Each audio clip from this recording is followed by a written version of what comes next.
कक्षा 12वीं विषय गणित इकाई 4 सारणिक। निम्न सारणी को हल कीजिए। x+1 2 2 3 x+2 3 5 5 x+4 = 0। इसको हल करने के लिए अभी तक हम सारणी का केवल एक पक्ष लेके दूसरा लाते थे। यहाँ पर हम एक पक्ष और दूसरा दोनों लेंगे, क्योंकि यहाँ पर हमको x का मान बतलाना है, न कि सारणी को प्रूव करना है।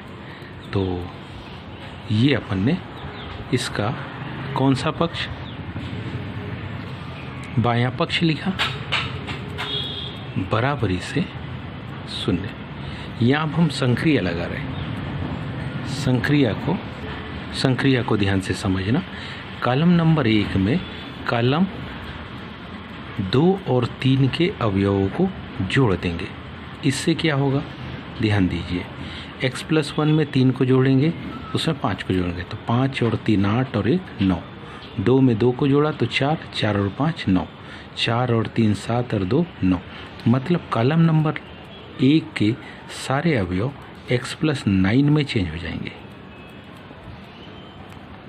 और हमारे पास 3 x-2 3 5 5 x-4 बराबरी से कितना,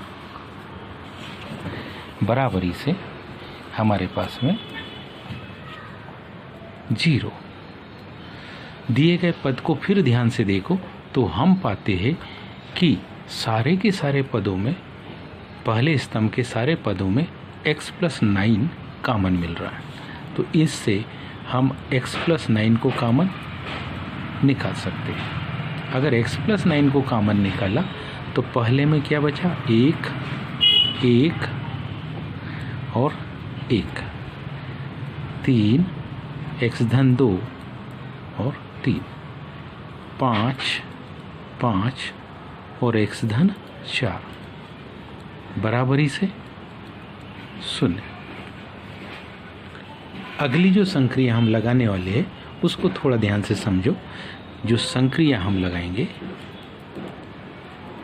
कौन से, पंक्ति नंबर 2 में 1 1 1 3 1 1 जब आ जाए तो हम कोशिश करते कि 3 में से 2 को 0 की तरफ ले जाए।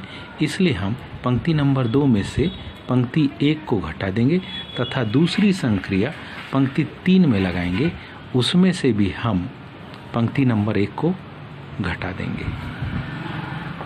तो ध्यान दीजिए, ऐसा करने से हमको क्या मिलेगा, x+9 ब्रैकेट के बाहर यथावत रहेगा, लेकिन ऐसा करने से R2 में से R1 को घटा देंगे। 1 में से तो पहली पंक्ति के अवयव में कोई परिवर्तन हमको नज़र नहीं आएगा, लेकिन 1 में से 1 घट गया तो 0।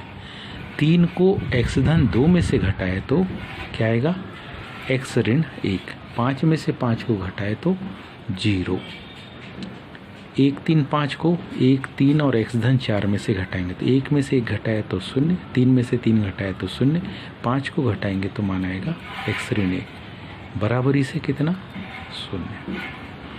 हम जानते हैं क्या, हम जानते हैं कि इन दो शून्य के सापेक्ष मान को निकालने की कोई आवश्यकता नहीं है। 1 के सापेक्ष मान को निकालेंगे, मतलब 1 के सापेक्ष जो हमारे पास उपसारणिक होगी वो ही इसका कंप्लीट हल मिल जाएगा। तो x+9 पहले ही अवयव है, पहली पंक्ति, पहला स्तंभ, ऋण 1 की घात 1 धन 1, ऋण 1 की घात 2, इसलिए धनात्मक चिन्ह आएगा।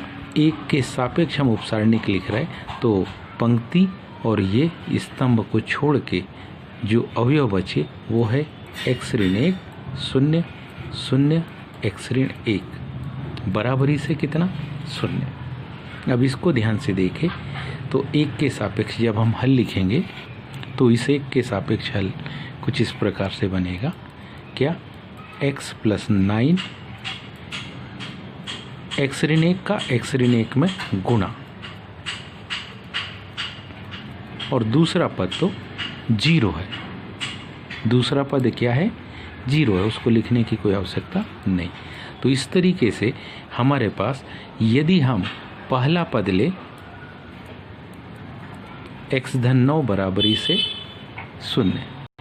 पहला पद ले x धन 9 बराबरी से 0, तब x का जो पहला मान आएगा वो होगा ऋण 9। या ये दूसरा पद ले x ऋण 1 बराबरी से 0, तब x का दूसरा मान आया 1। या पहला x धन 9 तो ऋण 9, दूसरा x ऋण 1 तो 1, पुनः तीसरा भी x ऋण 1 बराबरी से 0 ले, तब भी x का मान कितना 1। तो इस तरीके से हमारे पास उत्तर आ गए क्या, x बराबरी से ऋण 9 1 1। उम्मीद है ये सभी को समझ में आया होगा। आज के लिए इतना ही, शेष कल। धन्यवाद।